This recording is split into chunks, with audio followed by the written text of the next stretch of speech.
আল্লাহর হাবিবের জামানায় ইহুদি এসে মসজিদে নববীতে প্রসাব করতে শুরু করেছে। হযরত ওমর তো চট তুলছে, বেটা আমাদের মসজিদে এসে প্রসাব করতেছিস। আল্লাহর নবী হাতখানা ধরে নিয়ে বলছে, ওমর মেরো না, যদি এখন চর মারো এক জায়গার প্রসাব 3 জায়গায় ভরে যাবে। কথা বলুন ঠিক কিনা? ওমরের চর তো হালকা চর। কিরে ভাই কথা বলছেন না, চরটা কি হালকা হবে? ও প্রসাব করার সময় যদি বসানটা খায়, বলুন গোটা মসজিদ কি মেঘে যাবে না?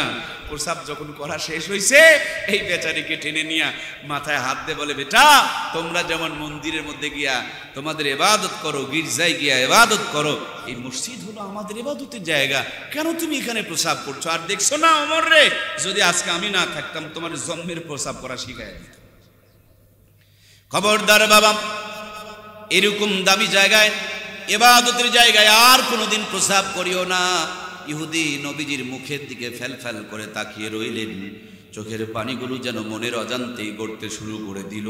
আল্লাহর হাবিবের কাছে হাত দুইখানা জড়িয়ে ধরে বলেন, নবীজি গো, আমি তাওরাতের মধ্যে পড়েছি আখিরি জামানার যিনি পয়গম্বর হবেন তিনি কোনো প্রতিশোধে বিশ্বাসী হবেন না, তিনি কমল তবিয়তের নরম তবিয়তের মানুষ হবেন, উদার মনের মানুষ হবেন, সংকীর্ণ মনের তিনি মানুষ হবেন না। আপনি নবী কিনা, আপনার এই সাথে এই বৈশিষ্ট্যগুলোর মিল আছে কিনা, সেজন্যই আমি এই মসজিদের মধ্যে প্রস্তাব করেছি। আমার আর চিনতে বাকি নাই, বুঝতে বাকি নাই, আপনি সেই মোহাম্মদ আখিরি জামানার পয়গম্বর। আমাকে আর দেরি নয়, এক্ষুনি কালেমা পড়ে মুসলমান বানায়া দেন। লা ইলাহা ইল্লাল্লাহু মুহাম্মাদুর রাসূলুল্লাহ সাল্লাল্লাহু আলাইহি সাল্লাম। আমার প্রিয় ভাইয়েরা, আজকে হিন্দু ভাইয়েরা এটা নিয়েও ধোঁকা দিচ্ছে। হিন্দু ভাইয়েরা মুসলমানদের মেয়েদের সাথে জানার জন্য বলে, ইসলাম আমারে ভালো লাগে, নামাজ আমাকে ভালো লাগে, তোমরা পর্দা করো, তোমাদের এই পর্দার সিস্টেমগুলো ভালো লাগে। মুসলমানদের মেয়েদের সাথে প্রীতি জমায় এইভাবে গল্প করতে করতে আস্তে আস্তে যখন গভীরে চলে যায়, এ কথার থেকে ও কথা দেবু আলা পাতা। বুঝেননি? বুঝা পাওছেন? ভুল হচ্ছে মনে হয়। ওরা মুসলমানদের মেয়েদের কাছ থেকে ইসলাম শিখতে চায়, বলে আমার কি ইসলাম ভালো লাগে, নামাজ পড়া ভালো লাগে, পর্দা করা ভালো লাগে, আমাদের ধর্ম নয়, এটা পুড়ে ফেলে দেয়, আমি মুসলমান হয়ে যাব। আপু আপনাকে খুব ভালো লাগে, বলুন তো আপনাদের ধর্মের নীতি নিয়মগুলোকে আমাকে একটু বলেন। একটা দুটা, এক ধাপ দুই ধাপ করতে করতে যখন একটু প্রেম, একটু মহাব্বত, একটু ভালো লাগা, একটু ভালোবাসা জমে যাবে, তখন পায়জামা খোলার হিসাব শুরু হয়ে যাবে। একটু বাই হয়ে গেল, হ্যাঁ মুই কলেই তো বাই হবে, আর ওরা বাই করে ফেলিচ্ছে, তখন আর হবে না। কষ্ট হচ্ছে বুঝতে। জগন্নাথ হল নাম কোথায় যেন আছে, সেদিন পেপারে দেখলাম, আমার পুরাটা মনে নেই।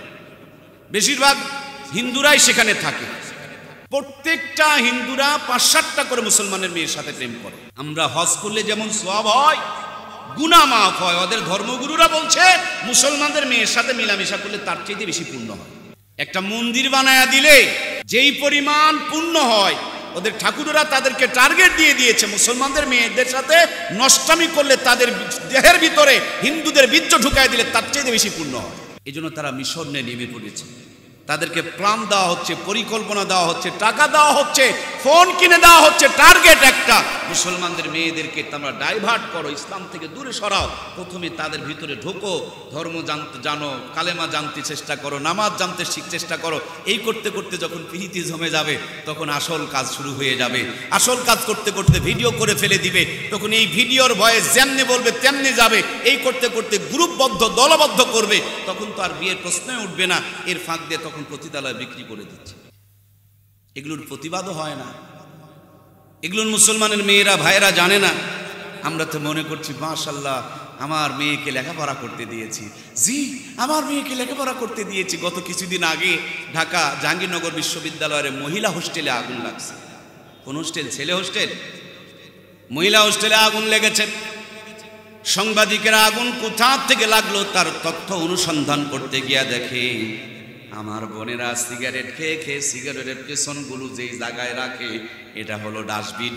ডাস্টবিনে এত সিগারেটের পাছা জমা হয়ে গেছে যে ওখান থেকে আগুনের সূত্রপাত হয়ে আগুন ধরে গিয়েছে। আমরা তো মনে করি মেয়ে আমার কেবল জান্নাত থেকে বের হয়ে আসছে।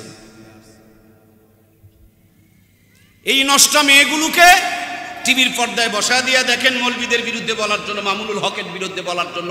দেখবেন এই নষ্টা মেয়েগুলোর আচরণ শুনে মনে হয় যে এদের শরীর থেকে কেবল জান্নাতের গন্ধ বের হচ্ছে, আর যত দোষ সব মৌলবীরা করছে। কথা বলুন ঠিক কিনা? আজ পাপিষ্টদের প্রত্যেকটা জায়গাতে তাদের যেন একটা বিশাল একটা মানে কি যেন একটা শুরু হয়ে গিয়েছে। 100 মেয়েকে ধর্ষণ করে যারা সেঞ্চুরি অর্জন করে মিষ্টি খায়, কোন জায়গায় তাদের নামে মামলা নাই। আর একটা মানুষ বলছে এটা আমার বউ, তারপরও 42টা পেঁয়াজ লাগাইছে। মন খারাপ করলেন নাকি? করতেই পারেন যদি আপনার ভিতরে ওইরকম কোন রক্ত থাকে।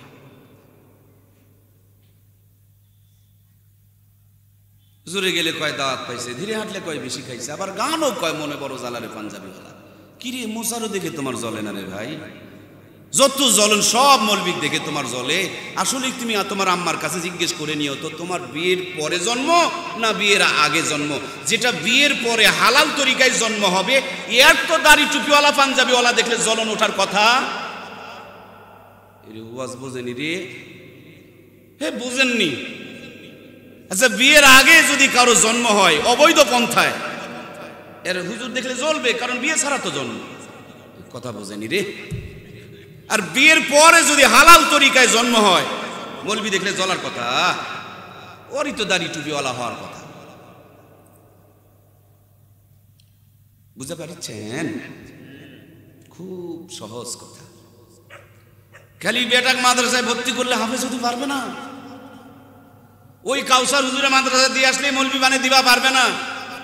মৌলবী বাঁশ দেওয়া বন্ধ করেন। তাই বলে আবার গাছের বাঁশ, ওই যেগুলা কাবারিওয়ালা বাঁশ হইলে ওইগুলা দিয়ে মাদ্রাসার কাজে লাগবে। এমনি যেটা রাস্তা পথে দেন না আপনারা, কথা কয় না, বোঝেন না। দেখলেই দিবে তো, হুজুর দেখলে কিছু কবেই, না হলে ওনার মুখের চুলকানি ভালো হবে না। আজকে আমাদের সমাজে কষ্ট নিলেন মনে হয়, নিলেও আমার কিছু করার নাই, বলতে হবে, নইলে আখেরাতে ধরা খাওয়া।